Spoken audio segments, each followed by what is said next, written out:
Diga conmigo, hay poder. Diga conmigo, hay poder. Hay poder. Aleluya. Usando sus palmas.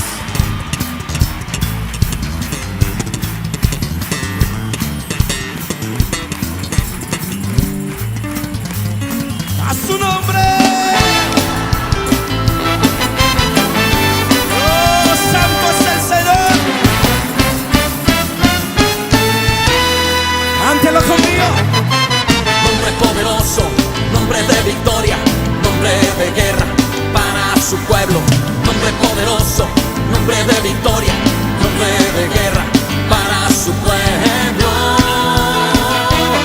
Hay poder en el nombre de Cristo. Hay poder en el nombre de Cristo. Hay poder en el nombre de Cristo. Hay poder, hay poder, hay poder. Nombre poderoso, nombre de victoria, nombre de guerra para su pueblo. Nombre poderoso, nombre de victoria, nombre de guerra para su pueblo. Hay poder en el nombre de Cristo. Libro de Lucas, capítulo 8, verso 9.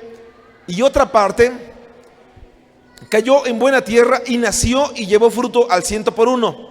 Hablando estas cosas, decían a gran voz: el que tiene oídos para oír, oiga.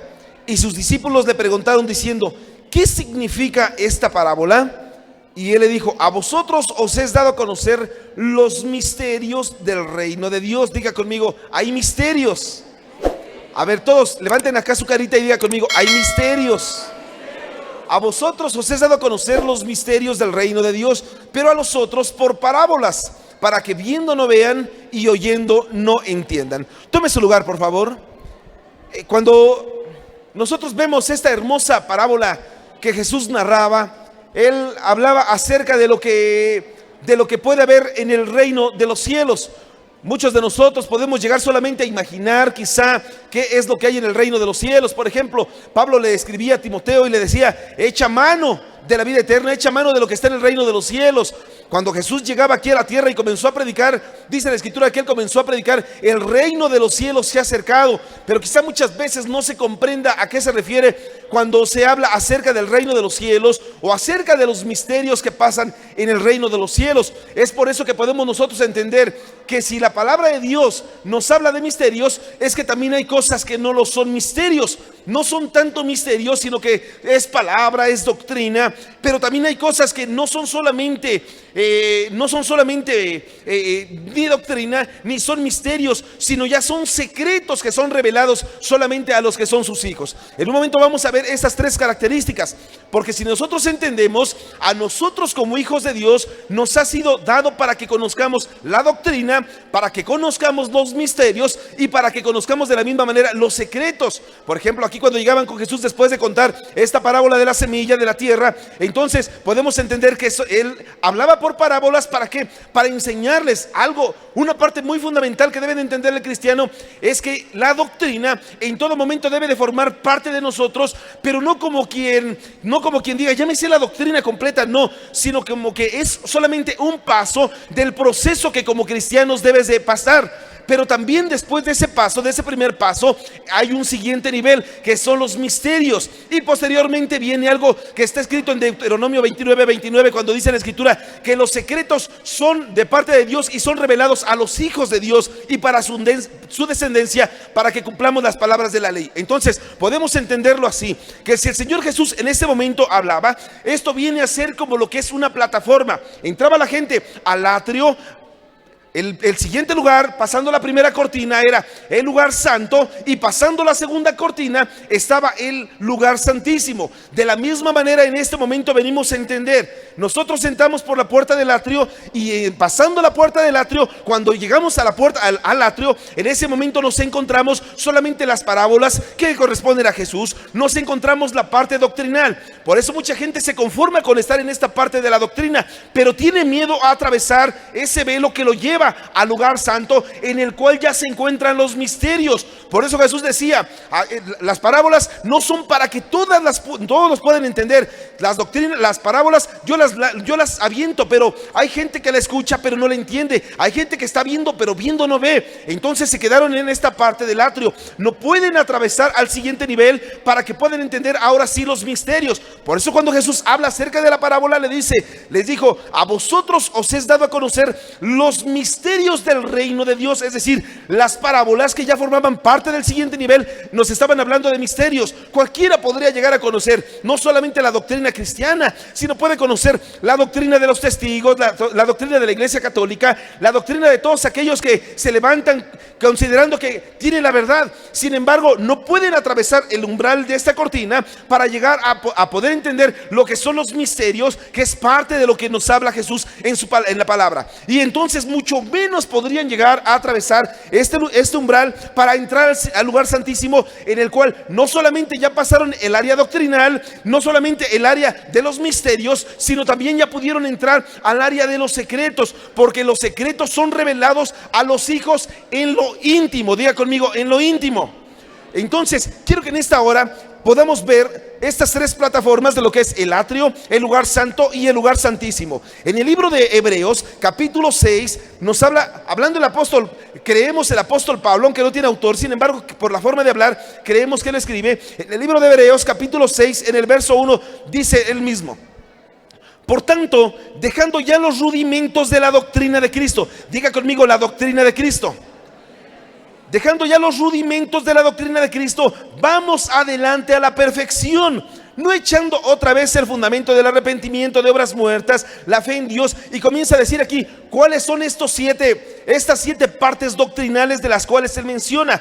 Dejando ya el arrepentimiento de obras muertas, número 1. Bueno, más bien dice, vamos adelante a la perfección, porque la perfección viene a ser la última de las doctrinas a las cuales la gente debería de llegar. No echando otra vez el fundamento de arrepentimiento de obras muertas, serían 2. La tercera es la fe en Dios. La cuarta es la doctrina de bautismos. La quinta, la imposición de manos. Una más, la resurrección de los muertos. Y la séptima, la del juicio eterno. Y entonces la gente, cuando ya conoce parte de esta doctrina, dice: es que yo ya conozco la doctrina de la perfección, pastor. Ya conozco el arrepentimiento, ya conozco lo que es la fe en Dios, ya conozco la doctrina de los bautismos, ya conozco del juicio eterno. Sí, pero estás en la primera parte, es decir, estás en lo que es la plataforma del área doctrinal.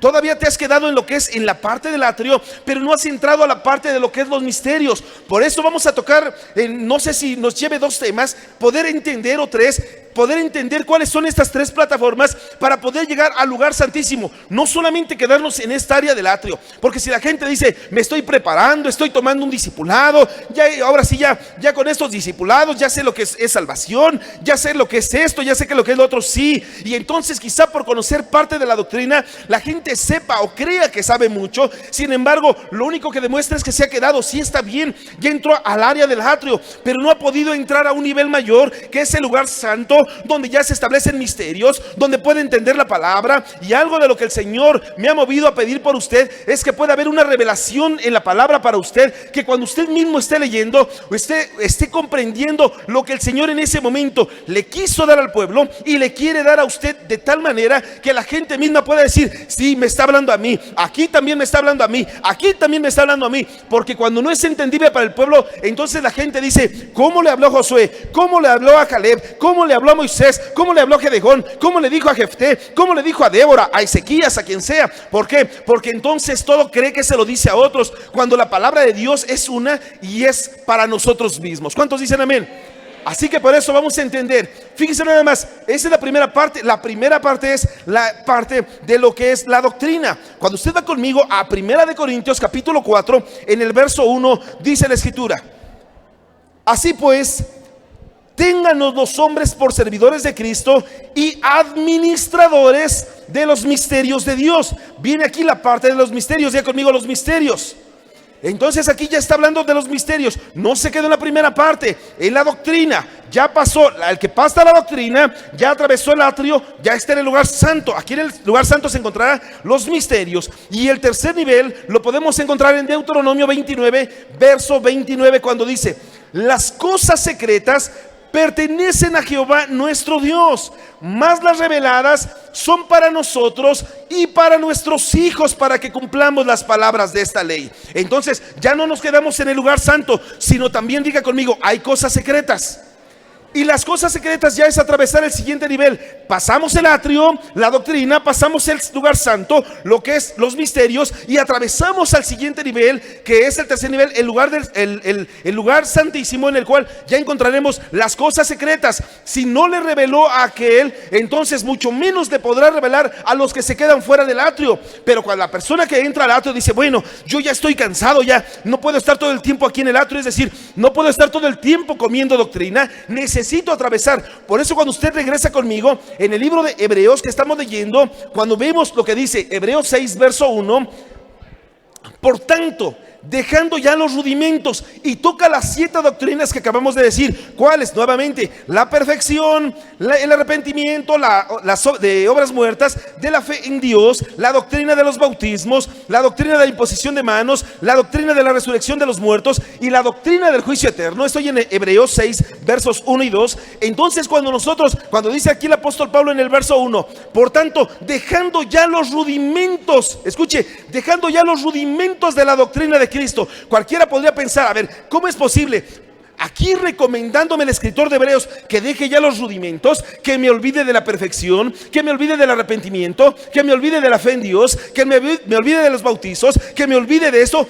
Y entonces no lo maneja como que ya lo tienes que desechar, sino que una persona, déjeme decírselo de esta manera, una persona cuando comienza a leer o está aprendiendo a leer, en ese momento está contando las vocales, está A, E, I, O, U, o el abecedario, A, B, C, D, y entonces comienza a repetir el abecedario, de tal manera que llega el momento en el cual toma un libro, y el libro que toma, en ese momento comienza a leerlo. Pero esa persona que aprendió a leer y que en un momento dado se aprendió las vocales, el abecedario, las sílabas, monosílabas, y le enseñaron lo que son las palabras agudas, graves, esdrújulas, yo qué sé, todo eso que aprendió una persona, no puede llegar y cada que abra un libro decir, mira, te voy a decir las vocales, mira, te voy a decir el abecedario. Uno sobreentiende que ya se las aprendió, por lo tanto comenzó a leer. Pero una persona que ya pasó esto, de la misma manera aquí ocurre. Una persona que ya pasó y está en el siguiente nivel, en el nivel de los misterios o en el nivel de los secretos, se sobreentiende que ya es porque sabe, por supuesto, la doctrina,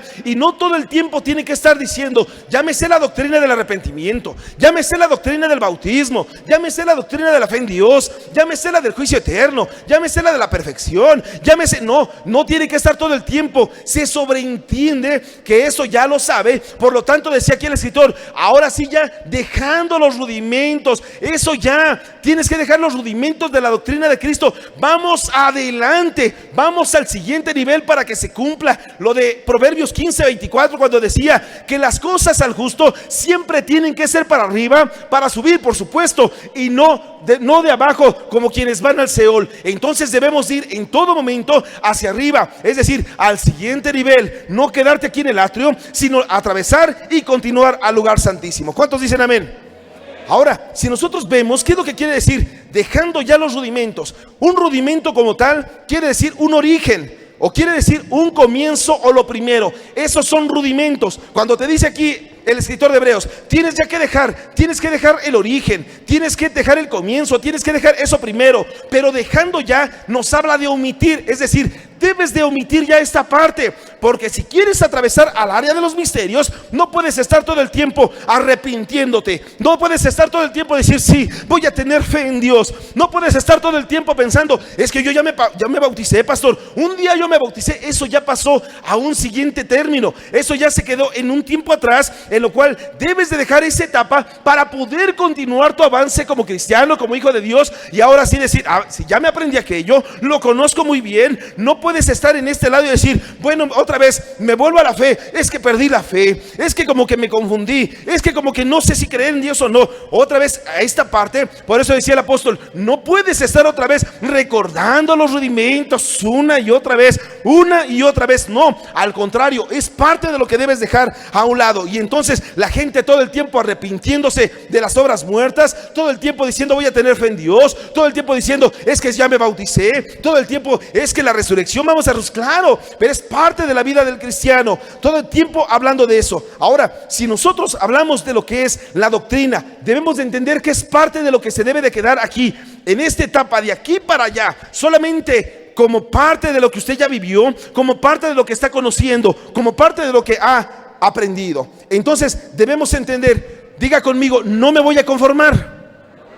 A ver, si usted lo quiere, diga fuerte conmigo, no me voy a conformar. Diga conmigo, dejaré los rudimentos. A ver, diga conmigo fuerte, avanzaré al siguiente nivel. Entonces, usted necesita, ¿qué va a dejar? Dice el apóstol Pablo, dejando ya, por tanto ya dejando los rudimentos de la doctrina de Cristo. ¿Qué es lo que va a dejar? ¿Cuáles son los rudimentos? ¿Cuáles son los rudimentos? ¿Cuáles doctrinas? Ya es lo que se debe de quedar en el pasado. ¿Cuántos dicen amén? Por tanto, ahora ya dejar los rudimentos de la doctrina de Cristo. Vamos adelante a la perfección. Parte todavía de los rudimentos. Pero entonces quiero que entremos aquí al tema. Vamos a conocer cuáles son aquellos rudimentos de los cuales nos decía él. Esto se debe de quedar aquí, de aquí para allá. Pero ya necesitas avanzar al siguiente nivel. No te puedes quedar en el atrio, necesitas avanzar a lo que sigue. Así que vámonos al primero. Nos habla aquí del arrepentimiento de obras muertas. Hebreos capítulo 6, abra su Biblia conmigo, dice la escritura: por tanto, dejando ya los rudimentos de la doctrina de Cristo, vamos adelante a la perfección, no echando otra vez el fundamento del arrepentimiento de obras muertas. Entonces, no echando otra vez el fundamento del arrepentimiento de obras muertas, que viene a ser la primera. Entonces, cuando nosotros vemos, si usted avanza unos versos, vaya conmigo al verso 6, al verso 5, dice la escritura: asimismo gustaron de la buena palabra de Dios y los poderes del siglo venidero, y recayeron, sean otra vez renovados para arrepentimiento, crucificando de nuevo para sí mismos al Hijo de Dios y exponiéndole al vituperio. Cuando nos habla a nosotros que debemos de dejar esta parte de los rudimentos, es decir, esta parte de lo que es el arrepentimiento, todo el tiempo arrepintiéndose, todo el tiempo arrepintiéndose, y todo el tiempo arrepintiéndose es porque todavía está en esta antigua manera de vivir, porque hoy llega, hace lo malo, y mañana llega y se arrepiente, otra vez llega, hace lo malo, mañana llega, en la noche llega y otra vez se pone a cuentas con Dios, y todo el tiempo se la pasa de esa manera. Si usted ve conmigo, Pedro caminaba a la par con Jesús, todo el tiempo anduvo con Jesús Pedro, y entonces sabía perfectamente qué era lo que Jesús quería. Y cuando usted ve conmigo, dice la palabra de Dios que le dijo: Señor, yo nunca te dejaré, siempre voy a estar contigo.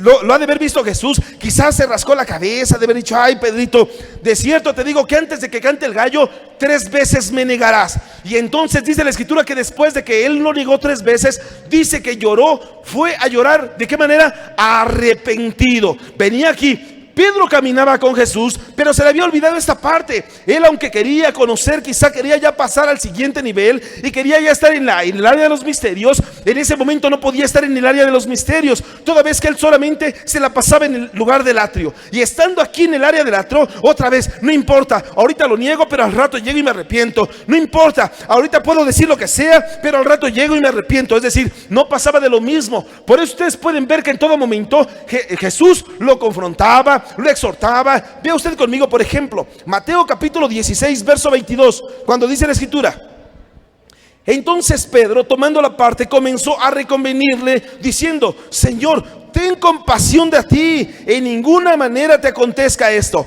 Cuando está aquí, dice la escritura que Jesús llegó y le dijo: es necesario que el Hijo del Hombre padezca, que sea entregado a los sacerdotes, es necesario que yo sea crucificado. Y en ese momento, como que Pedro hacía la buena obra del día, y él decía: bueno, voy a decirle a Jesús que no haga esto. Dice la escritura que lo llevó para atrás y le comenzó a reconvenir: no vayas a hacer eso, ¿cómo crees? Y aquí, cuando habla la palabra griega reconvenirle, quiere decir reprender. Le comenzó a reprender, como quien dice: no vayas a hacer eso, Jesús, nos vas a dejar solos, como si lo estuviera regañando.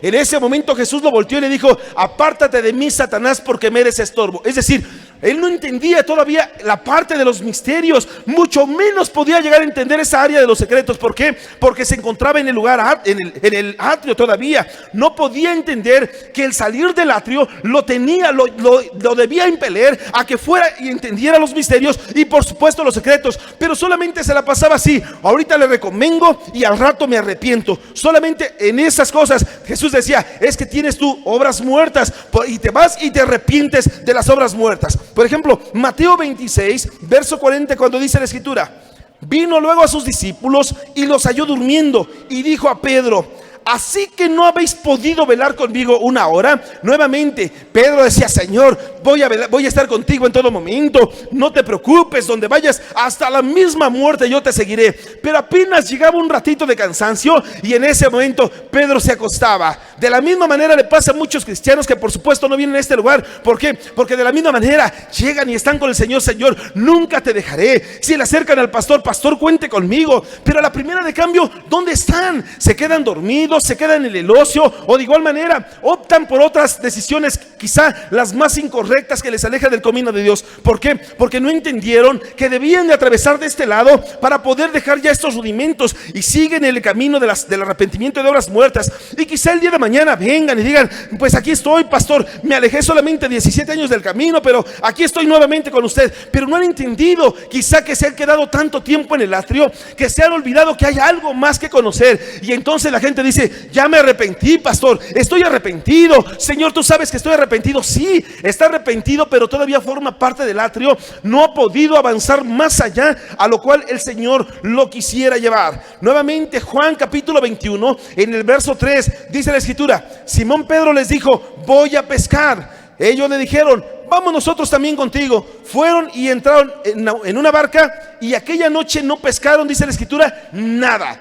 Mucha gente nos la pasamos así de la misma manera. Nos creemos Pedro, creemos que le decimos al Señor Jesús: yo ya estoy avanzando porque camino con Jesús. Pedro caminaba con Jesús, iba a todos lados con Jesús. Sin embargo, no había podido atravesar esta área del atrio. Todavía estaba en el arrepentimiento. Y entonces, ¿qué hace una persona que todo el tiempo está en el arrepentimiento? Se sube a la barca, pero se sube sin Jesús. Quizá en ese momento camina, está en la iglesia, porque Pedro fue al lugar donde estaban los sacerdotes que llevaron a juzgar a Jesús. Sin embargo, no está ni cerquita de Jesús. Quizá todo aquello que cree que por hablar con Jesús las cosas están bien. Sin embargo, cuando Jesús en ese momento lo reprende: apártate de mí, Satanás, porque me eres estorbo, cree que porque quizá levanta alguna palabra de oración, cree que por eso las cosas están bien. Pero después viene el Espíritu Santo, le redarguye, le dice: estás bien, está bien, sí, hay perdón para ti, pero lo que pasa es que te has quedado en esta etapa y te has quedado quizá atrapado ahí, creyendo que por conocer la doctrina,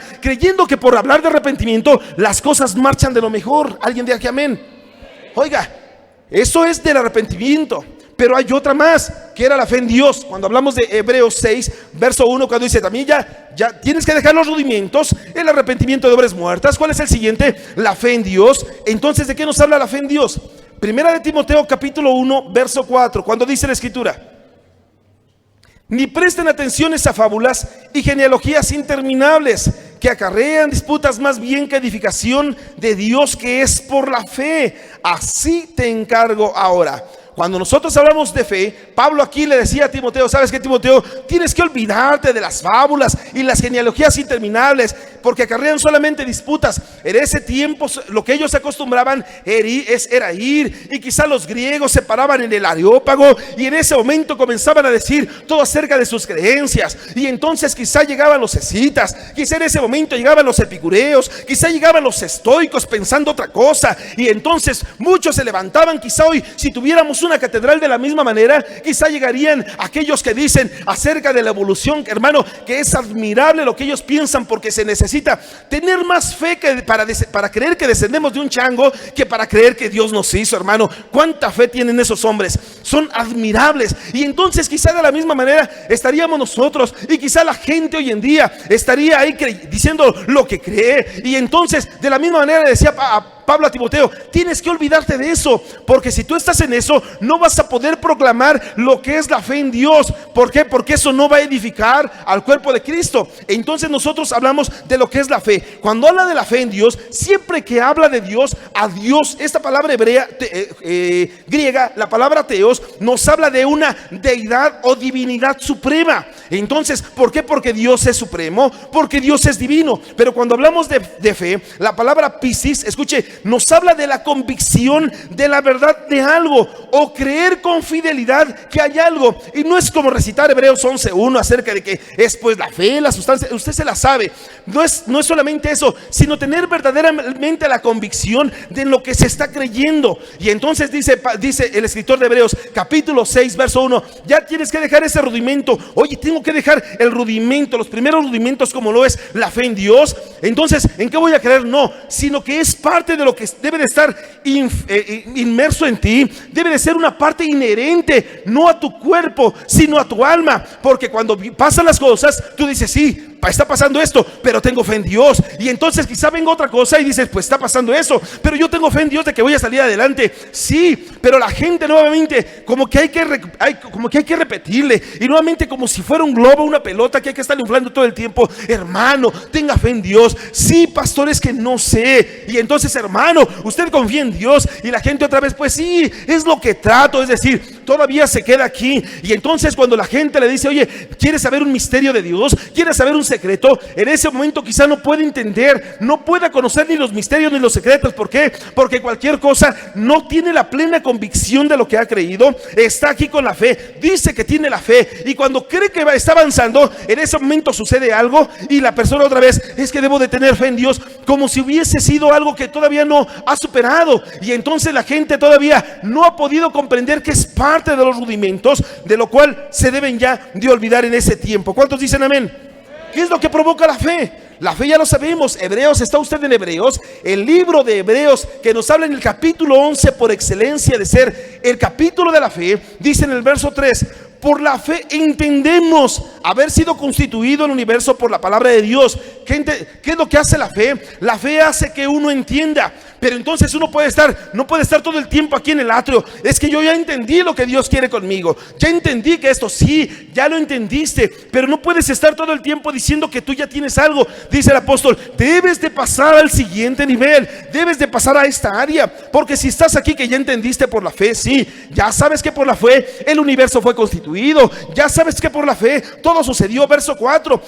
Por la fe Abel ofreció a Dios más excelente sacrificio que Caín. Y entonces quizá la gente, escúcheme, la gente cuando ofrenda, diezma o le da a Dios, ese es un propio acto de fe. Aunque no digas amén, ese es un acto de fe. Por ahí dice el verso 4, por la fe Abel ofreció a Dios un más excelente sacrificio que Caín, por lo cual alcanzó testimonio. ¿Qué es lo que hace la fe? La fe hace que uno pueda volverse generoso. Por eso dice la palabra de Dios en el libro de Proverbios, el alma generosa será prosperada. ¿Por qué? Porque uno, ¿qué es lo que necesita para poder dar? Necesita fe. Cuando la gente no da, en ese momento no da porque no tiene fe. Y si Dios no me bendice, y si Dios no está conmigo, y si es porque el pastor se quiere ir de vacaciones, y si la lana que dicen que se está juntando para el techo se la gastan los hermanos, entonces en ese momento se acaba la fe. ¿Quiénes son los que dan? Dan los que tienen fe. Aleluya. Yo sé que le doy a Dios, pero yo no me voy a quedar sin comer. Yo sé que esto, pero el Señor está conmigo. Yo sé que yo doy mi diezmo, pero Dios proveerá. Aleluya. ¿Por qué? Porque en ese momento está operando la fe, aunque no digan amén. Oiga, por la fe uno da, uno hace un sacrificio. Verso 5, por la fe Enoc fue traspuesto para no ver muerte. Escuche, y no fue hallado porque lo traspuso Dios. Y usted termina de leer lo demás.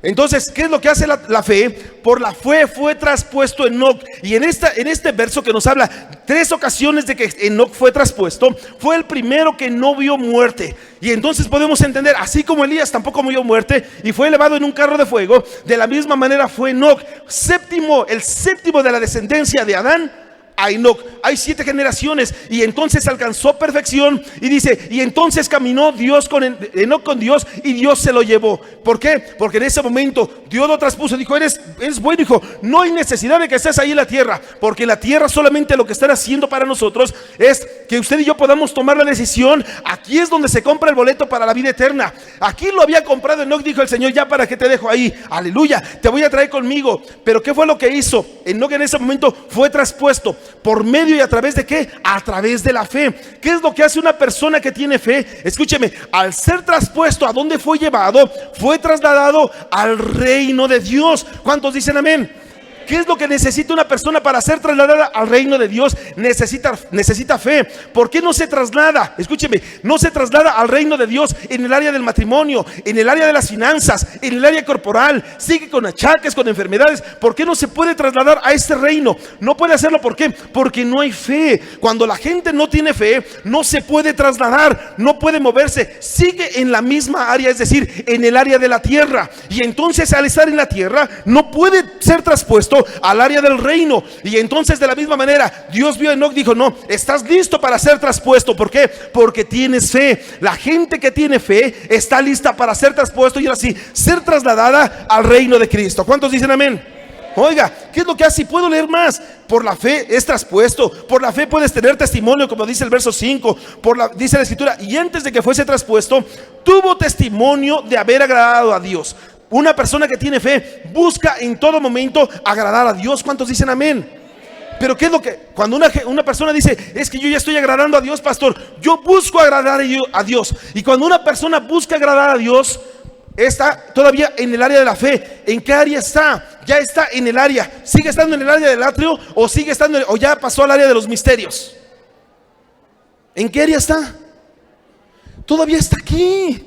Es lo primordial y la gente todavía es lo rudimentario, todavía es parte de los rudimentos. Pero la gente cree que cuando agrada a Dios, yo voy a agradar a Dios, hermano, yendo a predicar. Si lo agrada, claro, pero estás en el área del atrio. Voy a agradar a Dios dando mis diezmos, sí lo agradas, pero estás todavía en el área del atrio. Voy a agradar a Dios yendo a barrer la iglesia, sí lo agradas, pero sigues estando en el área del atrio. Y entonces la gente cree que por tratar de agradar a Dios ya está en otro nivel, ya pasó a otra plataforma, y entonces quizá en ese momento cree que Dios le va a revelar todas las cosas. Dice Dios, yo te las quisiera revelar, hijo, quisiera que estuvieras en este nivel, por lo menos en este, pero todavía sigues estando en el atrio. Señor, si te quiero agradar, pues si me quieres agradar, pero estás en el área del atrio, aunque no digan amén. Oiga, ¿alguien tiene Cristo? Pues a ver, denle una ofrenda de palmas.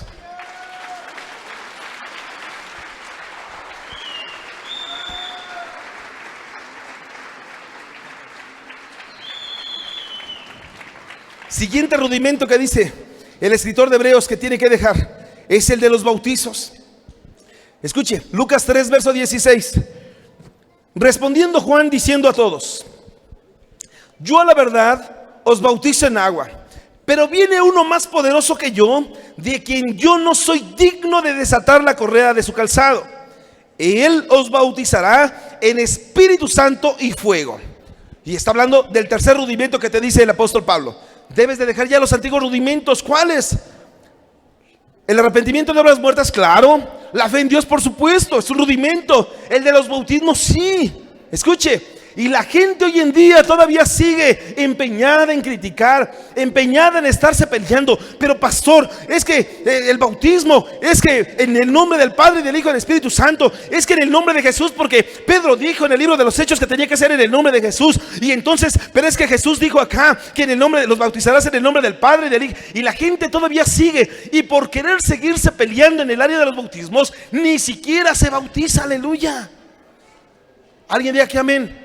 Y entonces todo el tiempo está pensando, me bautizaré y no me bautizaré. Ahora, si nosotros hablamos de bautismos, dice en el libro de Efesios capítulo 4, en el verso 4, dice que hay un solo cuerpo y un espíritu, como fuiste llamados también en una misma esperanza de vuestra vocación. Verso 5, un Señor, una fe, un bautismo. Diga conmigo, un bautismo. Ahora le pregunto, ¿cuántos bautizos hay? ¿Cuál? A ver, ¿quién da más? ¿Cuánto es lo menos que me lo dejas? Dice, todos en una misma vocación, un Señor, una fe, un bautismo. Diga conmigo, un bautismo. A ver, diga conmigo fuerte, un bautismo. Bajo 7 perspectivas. Ah, ¿verdad que cambia? Bueno, entonces vamos a ver las 7 perspectivas rápido. Si nosotros hablamos del bautismo, baptizo, la palabra griega baptizo como tal, que quiere decir sumergir. Escuche, si nosotros hablamos de sumergir, no es de asperser. Si no hablamos de sumergir, entonces, ¿qué es lo que estamos haciendo? Bautismo como tal quiere decir un lavamiento para purificación. Es como se entiende el bautismo, lavamiento para purificación. Pero quiero que usted vea conmigo los diferentes bautizos. Número 1, Hechos 19, verso 4, cuando dijo Pablo, Juan bautizó con el bautismo del arrepentimiento, diciendo al pueblo que creyesen en aquel que vendría después de él, esto es, en Jesús el Cristo. Primer bautismo es el bautismo de Juan. Él bautizaba ¿para qué? Bautizaba para arrepentimiento. ¿Cuántos dicen amén? Cuando hablaba de arrepentimiento como tal, arrepentimiento, la palabra griega arrepentimiento, que es la palabra metanoia, quiere decir 3 cosas: un cambio de mente, un cambio de corazón y un cambio de dirección. Cuando el Señor te está bautizando, ¿qué es lo que está provocando? Está provocando a ti. Si ibas para la muerte, hoy vas para la vida. Ibas para el pecado, hoy vas para la salvación. Ibas para la destrucción familiar, hoy vas para la restauración familiar. Ibas a la quiebra, hoy vas a la prosperidad. ¿Cuántos dicen amén? ¿Por qué? Pero también no solamente es un cambio de dirección, es un cambio de mente, es un cambio de corazón. Antes decías, es que como que no entiendo cómo. Hoy entiendes cómo. Es que no sé si Dios me ame. Hoy sabes que Dios te ama. Antes no podías entender cómo Dios te podía salvar. Hoy sabes por fe que Dios te salva. ¿Cuántos dicen amén?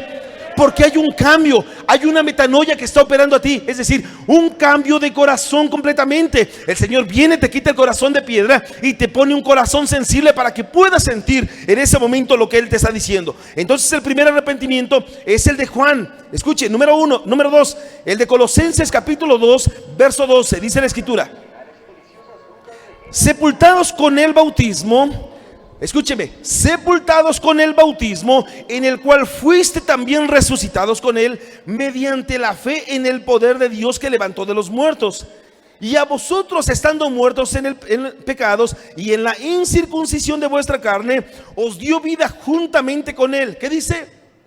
Perdonándonos nuestros pecados. Escúcheme, el siguiente bautismo que habla aquí es el bautismo de Pablo, que habla del perdón de los pecados. Es el bautismo del perdón. Cuando la gente llega al bautismo, en ese momento va a llegar, se va a sumergir en el agua, y en ese momento opera el bautismo de Juan. Sí, Señor, yo me arrepiento del pasado, me arrepiento del pecado. Señor, quiero que me hagas una nueva criatura. Sí, opera el bautismo también de Pablo, porque en ese momento el Señor te perdona.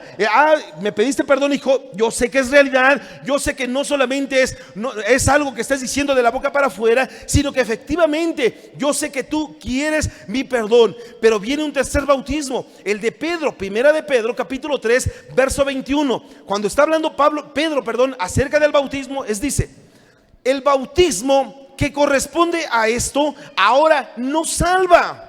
Escuche, dice él, no quitando las inmundicias de la carne, sino como la aspiración de una buena conciencia hacia Dios. Escúcheme, sino como la aspiración de una buena conciencia hacia Dios. Estoy en primera de Pedro 3, verso 21. Entonces, dice aquí el apóstol Pedro, sino como la aspiración de una buena conciencia hacia Dios. Cuando nosotros hablamos del tercer bautismo, nos habla, el bautismo de Pedro nos habla de la aspiración de la conciencia. Llegas ahí, te sumerges. En ese momento operó en ti el arrepentimiento, operó también el perdón de pecados. ¿Y qué está haciendo el Señor en ese momento? Está aspirándote la conciencia. Está diciéndote, efectivamente, sí pecaste, pediste perdón, pero quizá haya algo que te esté acusando y que digas, Dios mío, pequé, Dios mío, caí, Dios mío, sí, pero ya te arrepentiste, yo ya te perdoné y en este momento estoy aspirándote la conciencia. ¿Cuántos dicen amén?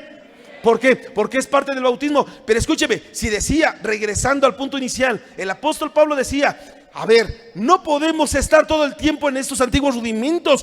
Ya tenemos que avanzar al siguiente nivel. Ya deja los rudimentos primarios de la doctrina de Cristo. Era algo muy elemental cuando lo conociste, hijo, pero tienes que seguir avanzando. La gente se sigue quedando aquí. Es que sí, el Señor, yo ya me arrepentí, pastor, y Él ya me perdonó. Es más, me siento libre porque ya me aspiró la conciencia. Claro, pero sigues estando en la etapa del atrio y necesitas avanzar al siguiente nivel. ¿Cuántos dicen amén?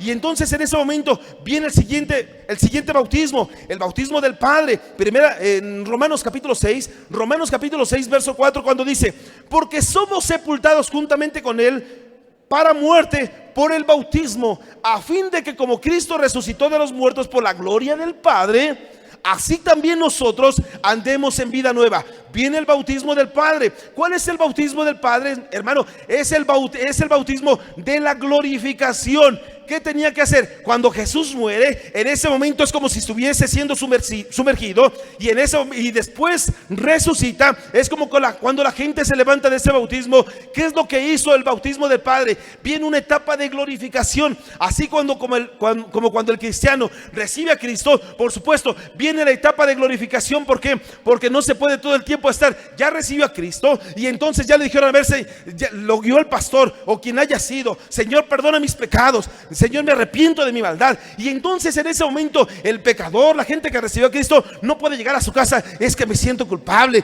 es que sigo siendo esto, es que sigo haciendo aquello. Es porque no tiene fe, no ha creído que Dios le puede levantar. Aleluya. Pero cuando viene la etapa, lo que es el bautismo del Padre, opera también la etapa de la glorificación. Así como yo levanté a Jesús de entre los muertos, cuando salgas del bautismo te darás cuenta que también te estoy resucitando a ti para vida nueva. ¿Alguien le puede dar una ofrenda de palmas a Jesús? Désela muy fuerte. Hermano, no se la da usted tan fuerte.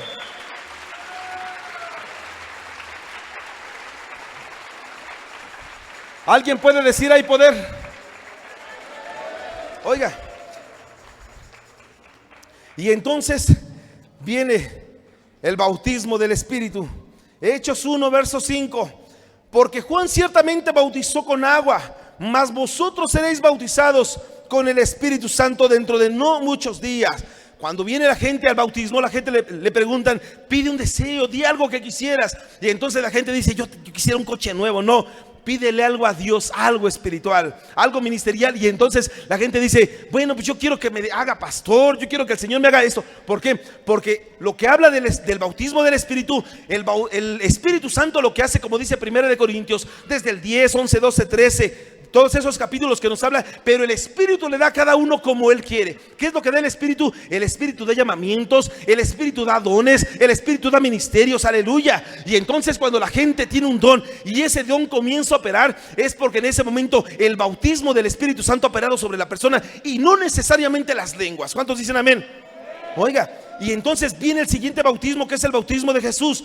Mateo 3 verso 11, cuando dice la Escritura: yo a la verdad os bautizo en agua para arrepentimiento. Está hablando Juan.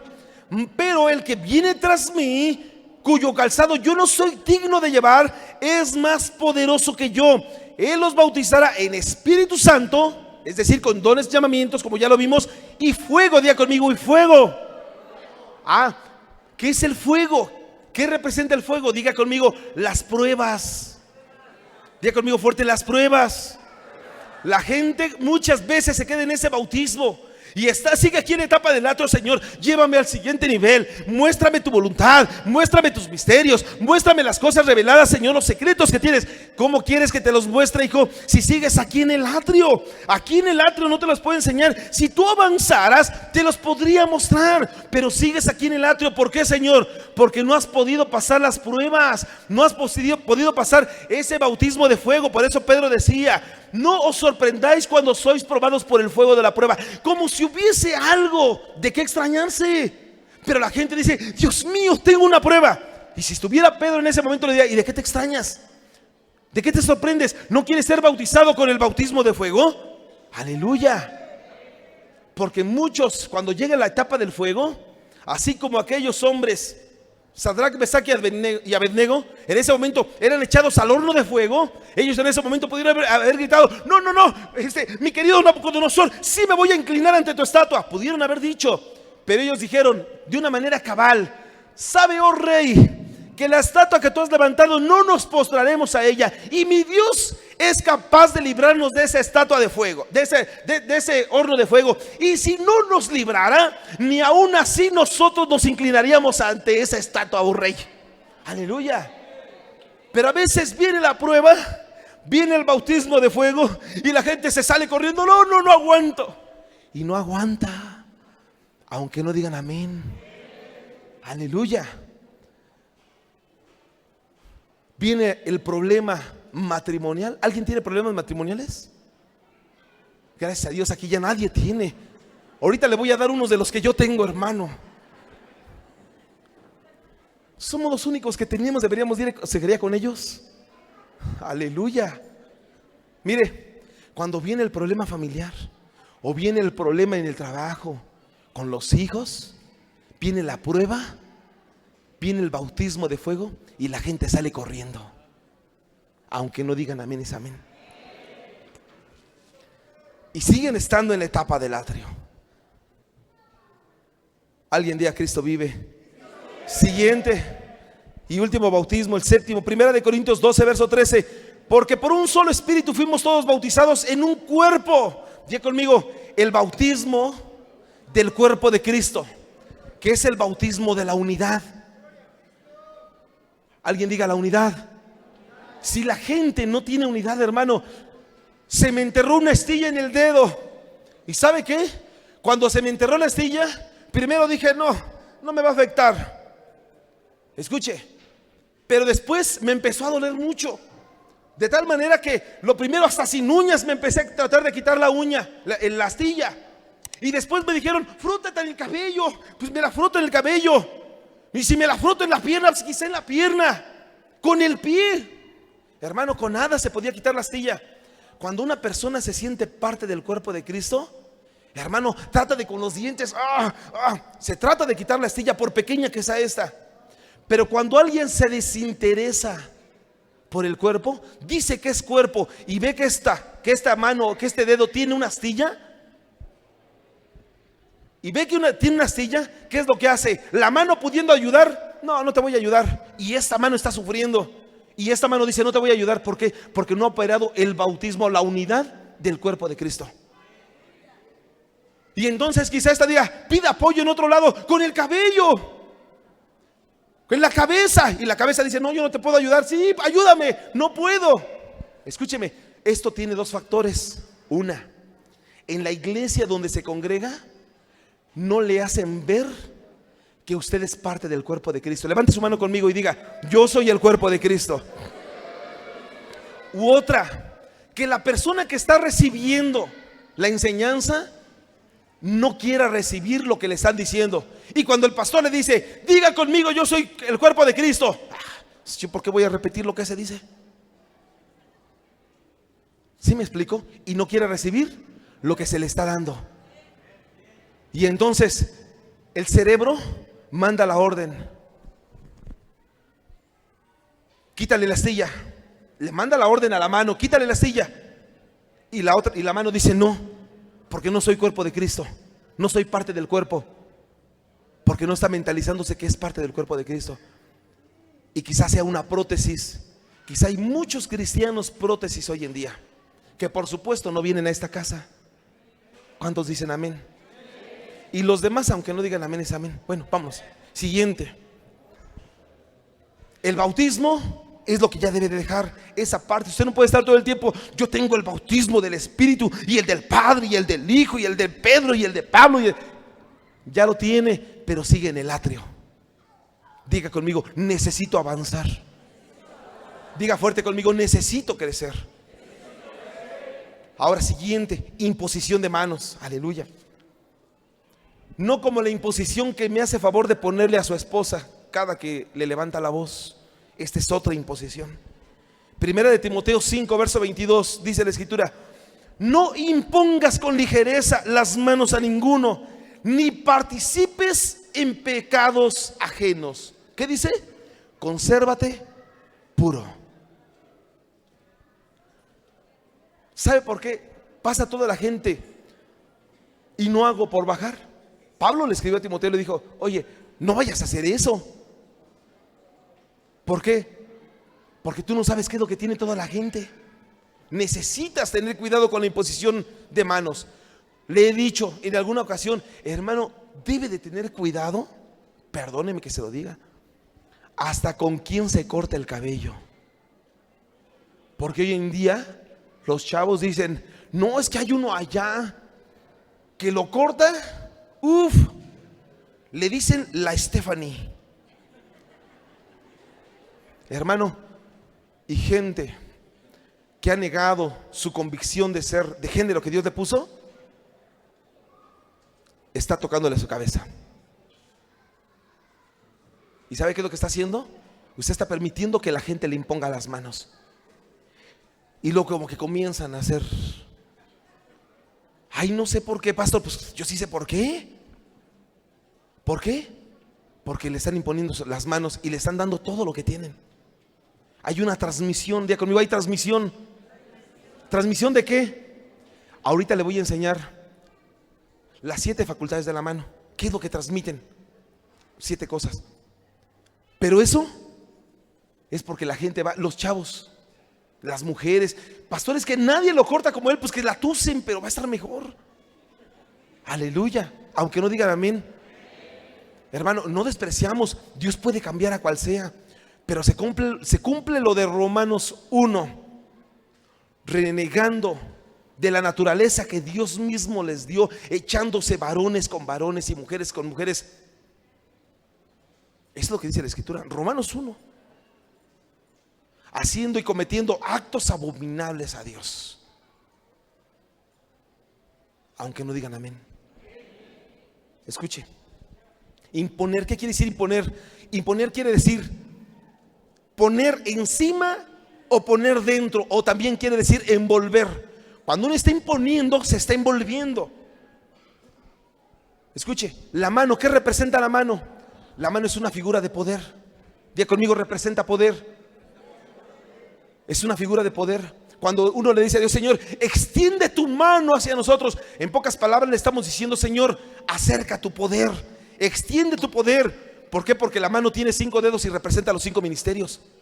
Representa poder. Señor, acerca mi mano. Por eso cuando llegaba Satanás y le decía al Señor: Señor, ¿por qué no pones tu mano? Extiende tu mano contra Job y vas a ver si no reniega de ti. ¿Qué le estaba diciendo?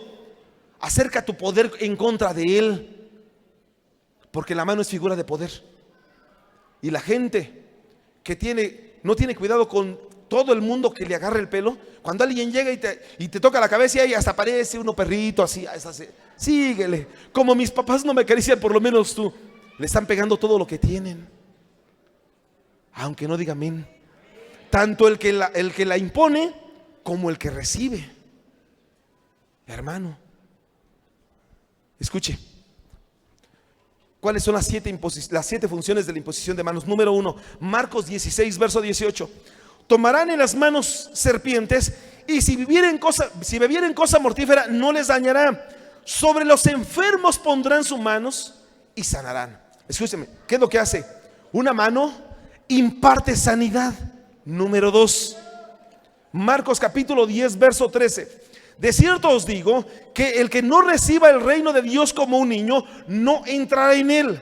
Y tomándolos en los brazos, poniendo las manos sobre ellos, los bendecía. Las manos son para bendecir. Diga conmigo, las manos bendicen. También maldicen, por supuesto. Las manos bendicen. Número 3, Hechos capítulo 6, verso 2.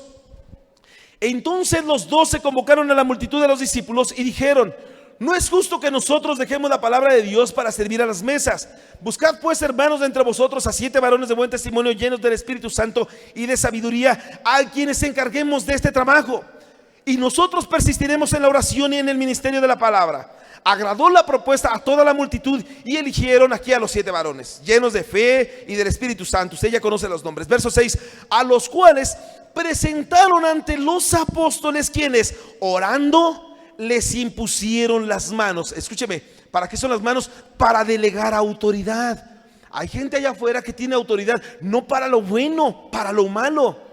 Y muchas veces, ¿qué es lo que hace la gente? La gente va, escuche, hay gente que ni me conoce, viene por primera vez y le dice: pastor, ¿puede poner sus manos sobre mi hijo para que sane? No sabe ni quién soy yo, ni me conoce, es la primera vez que viene. Y de aquí le aseguro que muchas personas han ido a otros lados y le han dicho a la persona que está dando la palabra: pastor, ponga sus manos sobre mi hijo para que esto y para que lo otro. Y no saben ni siquiera quién es la persona que está en el altar, aunque no digan amén. Y luego se preguntan: pastor, es que mi hijo es terrible, terrible, no puede estar en paz con su hermano, todo el tiempo se la pasa peleando. Quizá ese pastor todo el tiempo se la pasaba peleando con su pastor, con su apóstol, aunque no digan amén. Pastor, mi hijo es desobediente como él solo. No, quizás sea desobediente también como el pastor que le puso las manos, aunque no digan amén. Siguiente, Hechos 8, verso 14 dice: cuando los apóstoles que estaban en Jerusalén oyeron que Samaria había recibido la palabra de Dios, enviaron allá a Pedro y a Juan, los cuales, habiendo venido, oraron por ellos para que recibiesen el Espíritu Santo, porque aún no había descendido sobre ninguno de ellos, sino que solamente habían sido bautizados en el nombre de Jesús. Verso 17: entonces les imponían las manos y recibían el Espíritu Santo. Escúcheme, ¿qué es lo que hace la mano? La mano transmite el Espíritu Santo.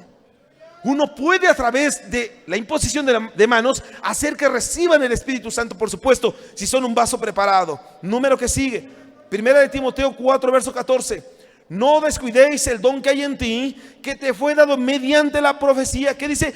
Con la imposición de las manos del presbiterio. ¿Qué es lo que hace la imposición de manos? Hace que se confirme el llamado que hay en ti. ¿Cuántos dicen amén? Se confirma tu llamado. Yo sé que hay muchos que tienen llamado. Tienes llamado pastoral, apostólico, profético, evangelístico, magisterial, de cualquier tipo, de ayuda, de lo que sea. Se tiene que respaldar mediante la imposición de manos. Número que sigue, Segunda de Timoteo 1, verso 6: por lo cual te aconsejo que avives el fuego del don que está en ti, que te fue dado por la imposición de mis manos. También las manos transmiten dones espirituales. Usted ha escuchado cuando he orado por alguien, le he dicho: lo que yo tengo, lo bueno nada más, lo malo no se lo vais a dar, Señor. Lo bueno que yo tengo se lo doy en el nombre de Jesús. Es decir, las manos, la imposición de manos transmite dones. ¿Cuántos dicen amén? Último, Hechos capítulo 9, verso 7: y el Señor le dijo: levántate y ve a la calle que se llama derecha y busca la casa de Judas, uno que se llama Saulo de Tarso, porque he aquí él ora.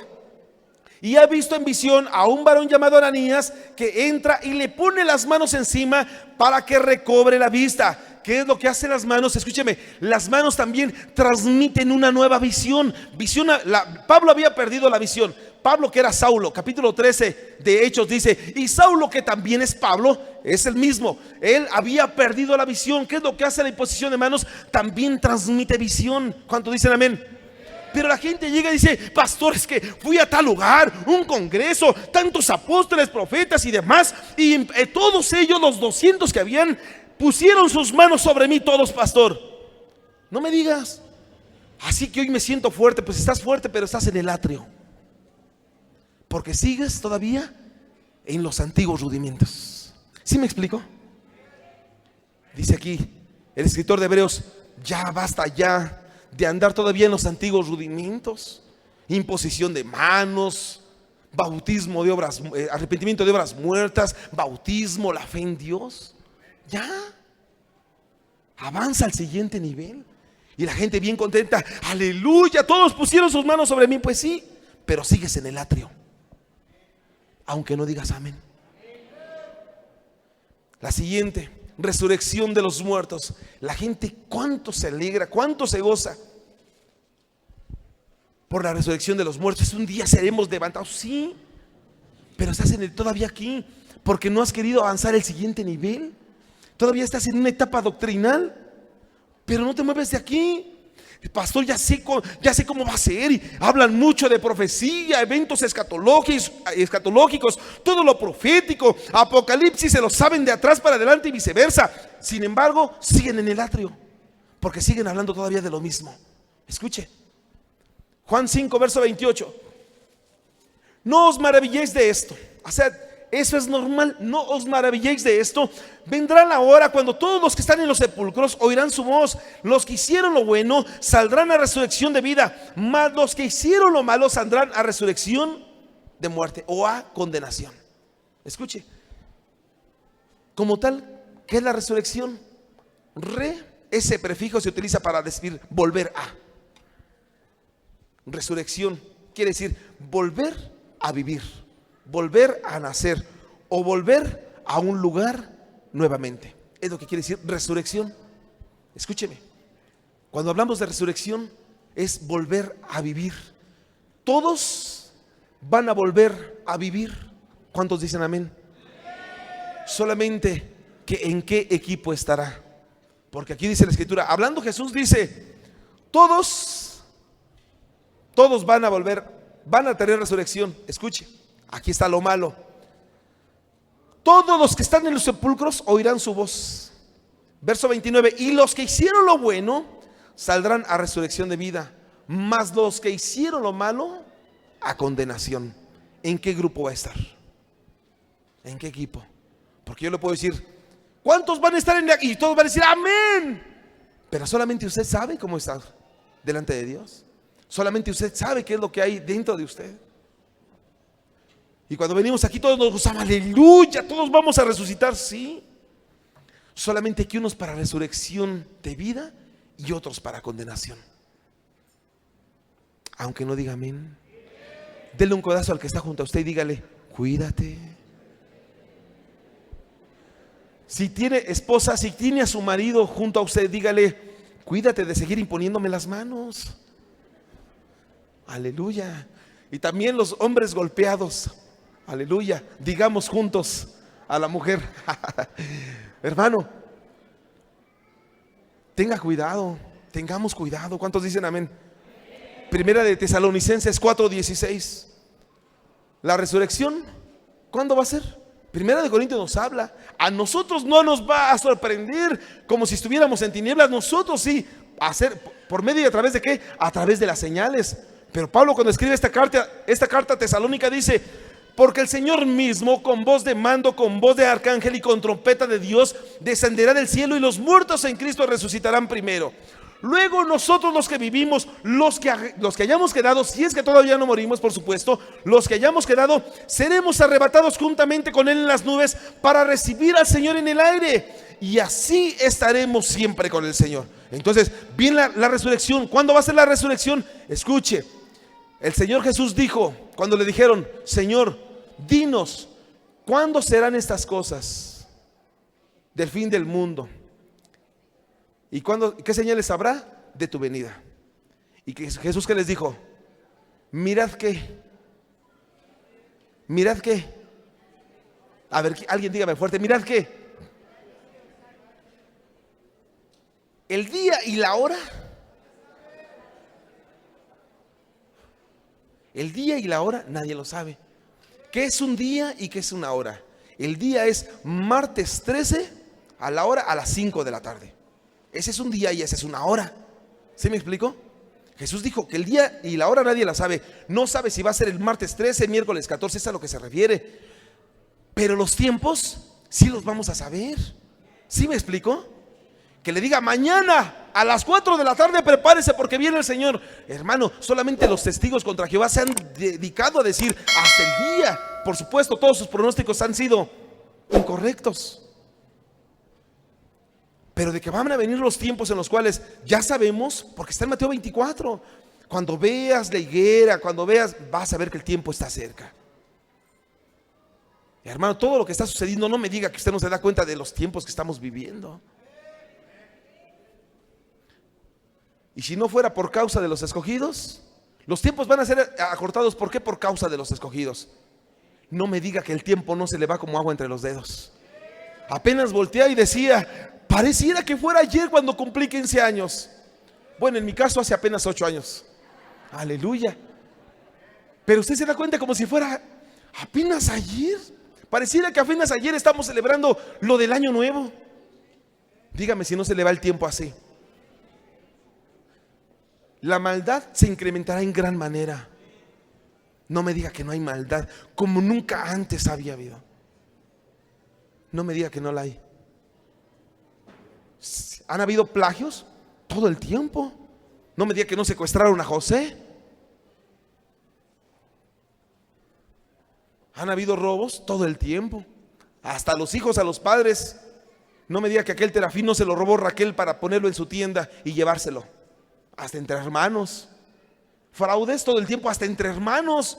No me diga que José no le mandó a poner, pónganle esta copa ahí en el costal de mi hermano Rubén para que yo tenga pretexto para meterlo al bote. No me diga que no. Y la gente me dice, ay pastor, no lo puedo creer. Pues claro, ahí está, es la Biblia. Que te duela más, pues es normal que te duela más. Es de quien menos lo esperas, pero es normal. Es bíblico. Pero el incremento de esto, eso es parte de los eventos que van a suceder. Así que no me diga, usted puede decir, pastor, ya me sé todo eso, ya sé más o menos los tiempos, sé todo lo que es escatología, sí. Pero necesitas buscar el siguiente nivel. No te puedes quedar aquí en la resurrección de los muertos. No puedes estar aquí que tú vas a resucitar. Claro que vas a resucitar. Claro que para vida eterna, sí. Pero no te puedes quedar solamente con esto. Necesitas avanzar al siguiente nivel. ¿Cuántos dicen amén? Primera de Corintios 15, verso 20. Mas Cristo ha resucitado de los muertos, primicia de los que durmieron. Primicia quiere decir lo primero. Porque cuando por la muerte entró por un hombre, también por un hombre la resurrección de los muertos. Todos vamos a resucitar, pero unos estaremos con Jesús. ¿Cuánto le pueden dar una ofrenda de palmas a Jesús?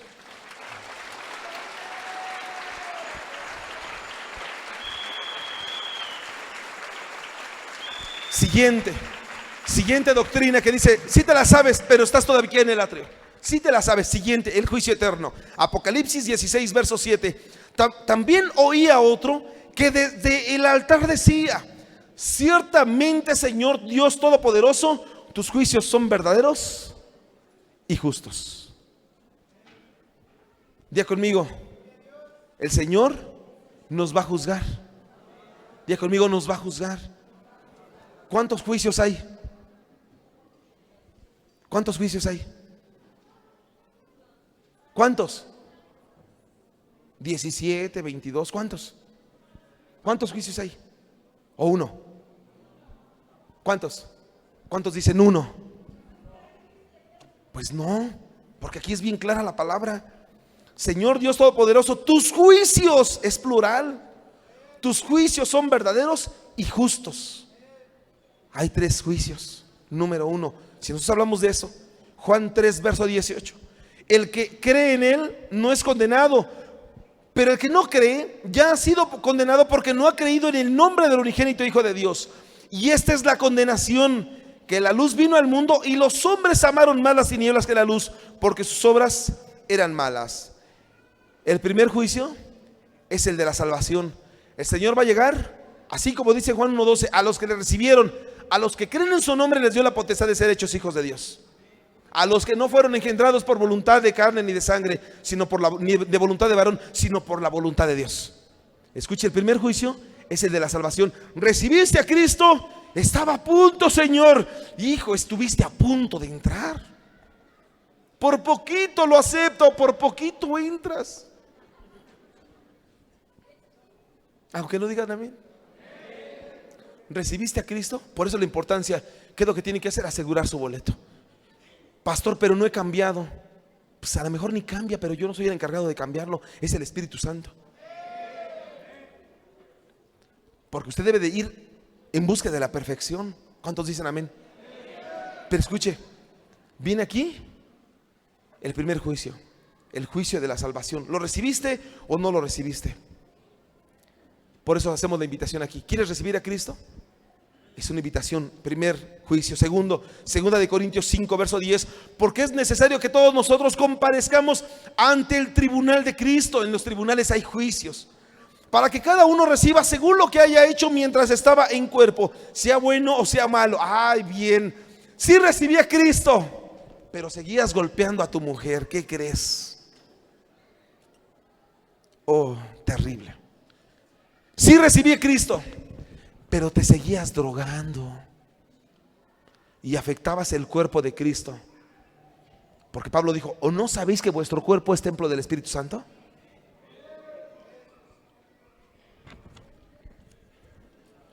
Aunque no digan amén, es amén.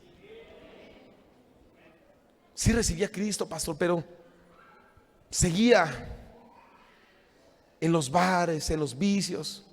Pues sí, por eso dice aquí, escuche, todos ellos, todos van a recibir según las obras que hayan hecho aquí. Es necesario que todos comparezcamos, diga conmigo, todos.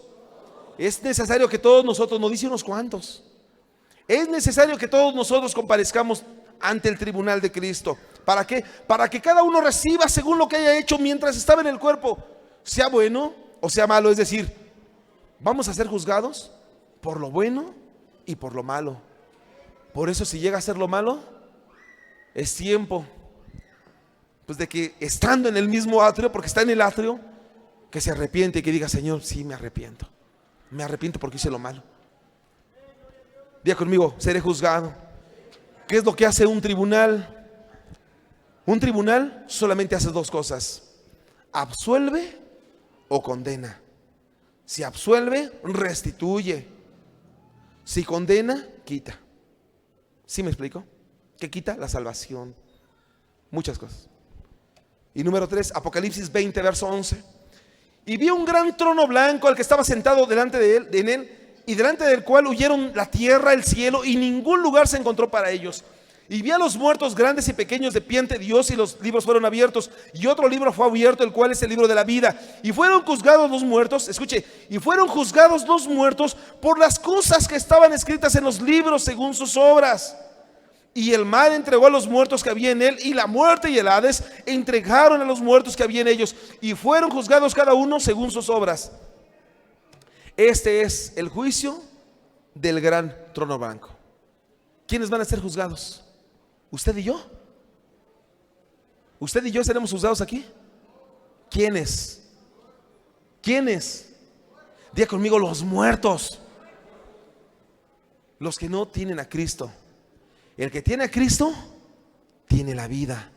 El que no tiene a Cristo no tiene la vida. Como dice Juan, el que no tiene a Cristo está muerto. ¿Quiénes van a ser juzgados? Los muertos. Usted y yo ya no. ¿Sí me explico? Y usted se lo puede saber completo. Si se lo sabe completo, sí, pero sigue aquí en el atrio. ¿Qué necesita? Avanzar al siguiente nivel, que lo vamos a ver, primero Dios, la próxima ocasión. La perfección. ¿Me deja tocarlo en 2 minutos, por favor?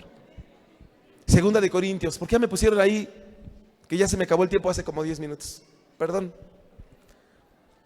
Segunda de Corintios 12, verso 9. Y me ha dicho: bástate mi gracia, porque mi poder se perfecciona en tu debilidad. Por tanto, de buena manera me gloriaré más bien en mis debilidades, para que repose sobre mí el poder de Cristo. Escuche, Pablo decía: tengo un aguijón, un mensajero enviado de parte de Satanás, y le he pedido al Señor 3 veces que me lo quite, y Él me ha dicho: bástate mi gracia, porque mi poder se perfecciona en tu debilidad. Y él más adelante dijo: bueno, ahora ciertamente en mis debilidades me gloriaré, para que se perfeccione el poder de Dios. Escúcheme, la perfección es el objetivo. Diga conmigo: es el objetivo. ¿Quién es el perfecto? ¿Quién es el perfecto? Usted está en dirección a Cristo. ¿Cuál es su objetivo? Cristo. ¿Cuál es su objetivo? La perfección. ¿La perfección está en quién? En Cristo. Usted va al objetivo, a la perfección. Ahora, ¿qué es lo que buscaba? Pablo buscaba la perfección en la gente. Segunda de Corintios 13, verso 9. Por lo cual nos gozamos, escuche, por lo cual nos gozamos de que seamos nosotros débiles y vosotros estéis fuertes, y aún oramos por vuestra perfección. Diga conmigo: mi perfección. Diga conmigo: hay quien ora por mi perfección. ¿Cuál es el objetivo de la iglesia? No solamente, si está aquí en el atrio, debe de buscar la perfección. ¿Cuántos perfectos hay en este lugar? Pues llévatelo, Señor, porque ya cumplieron. Escuche, y Pablo los exhortaba a la perfección. Segunda de Corintios 13, verso 11. Por lo demás, hermanos, tened gozo, perfeccionaos, consolaos, sed de un mismo sentir y vivid en paz, y el Dios de paz y de amor estará con vosotros. Pero él dice aquí, perfeccionaos. Y quizá alguien llegaba: Pablo, no me puedo perfeccionar porque cuando llego a mi casa, mi hijo me grita, levanto la mano y le pongo un par de cachetadas. Tienes que buscar la perfección, porque eso te está robando tu paz. Aunque no digas amén. Yo no le estoy diciendo que le dé cachetadas a su hijo, tampoco que se las quite. No es cierto, no es cierto. Con vara, diga conmigo, con vara.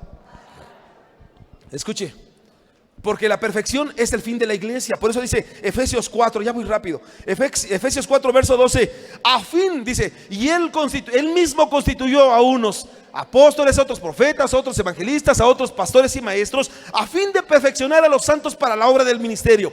¿Cuál era el propósito de los 5 ministerios? ¿O es el propósito de los 5 ministerios? La perfección de los santos para la obra del ministerio, y así la edificación del cuerpo de Cristo. ¿Qué es lo que busca Dios a través de los 5 ministerios? Diga conmigo, la perfección. Diga conmigo, la perfección. Diga conmigo, el Señor busca la perfección. Ahora le pregunto, ¿cuántos perfectos hay en esta casa? ¿No hay? Ya se fueron. ¿Te los llevaste? No te los vayas a llevar, me vas a vaciar la iglesia, Señor. Le tengo una buena. Usted no puede ser perfecto. Diga conmigo, no puedo ser perfecto. Sí busco la perfección, dígalo fuerte, pero no puede ser perfecto, porque aún no es mi tiempo. Escuche, Filipenses 1, verso 6. Estando persuadidos de esto, que el que comenzó en vosotros la buena obra, la perfeccionará. ¿Hasta cuándo?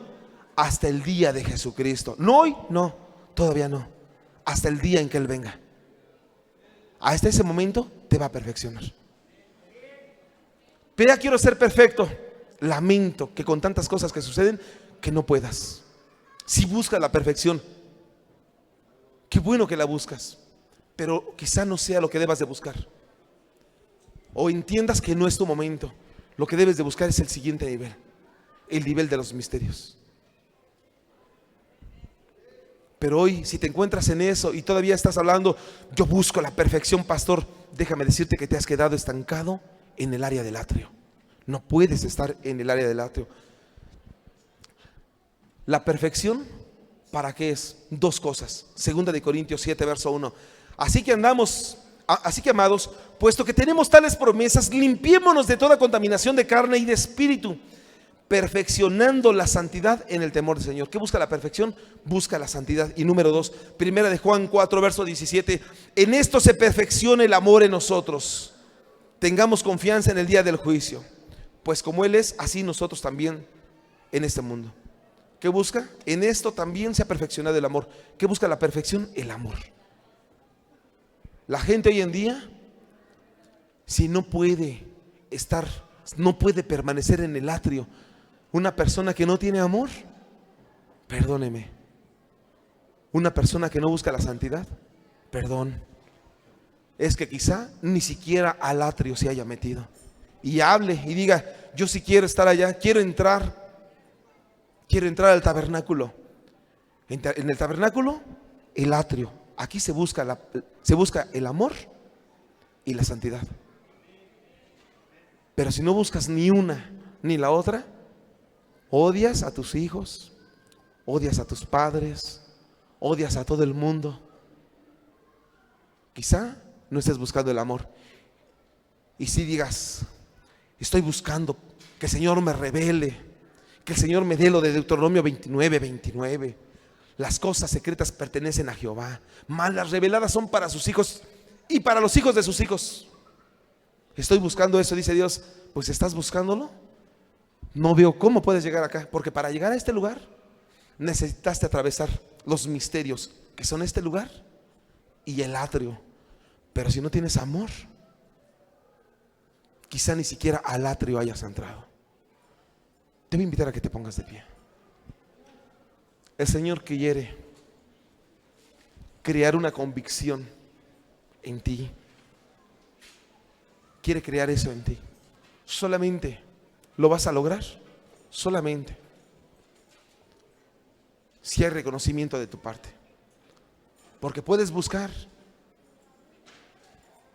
pero quizá buscando hayas perdido el objetivo y digas, sí, pastor, yo quiero llegar hasta allá. Necesitas atravesar esto. Y hoy sería bueno, Pablo dijo en Hebreos 6, por tanto, dejando ya ahora los rudimentos de la doctrina de Cristo. Deja ya los primeros rudimentos, ¿cuáles? Y vayamos a la perfección, pero deja ya el arrepentimiento de obras muertas. Deja ya el bautismo, ya son los rudimentos. La fe en Dios, el juicio eterno. Ya deja esto y busca el siguiente nivel. Porque puedes estar buscando, pero para buscar necesitas meterte. Una persona me dijo, no me malinterprete. Una persona me dijo, me quiero sacar el melate. Yo no le digo que lo compre, le digo lo que una persona me dijo. Y le dije, ¿ya te compraste el boleto? O como se llame, el cachito. Y me dijo, no, ¿verdad? Necesito comprarlo, claro. Usted dice, yo necesito llegar al lugar santísimo para encontrar los secretos, al lugar santo para encontrar los misterios. Pero a lo mejor ni siquiera al área del atrio se ha metido. Le invito a que se meta. Le invito a que ingrese. Y una vez que usted esté en esa parte, ya que atravesó el umbral más difícil de atravesar, es este. Metiéndose al tabernáculo, ya lo demás, si usted decide, lo va a poder ir avanzando. Que hay cosas que en el camino se ponen y se oponen, siempre va a haber oposición. Pero usted es un hijo de Dios, es una hija de Dios. Y Dios le ha dado la autoridad y el poder para poder llegar a ese lugar. Cierra sus ojos, por favor. Eres Señor vencedor, eres campeón ganador, eres mi rey, mi Dios, el que cuida a su pueblo. Eres Señor vencedor, eres campeón ganador, eres mi rey, mi Dios, el que cuida a su pueblo.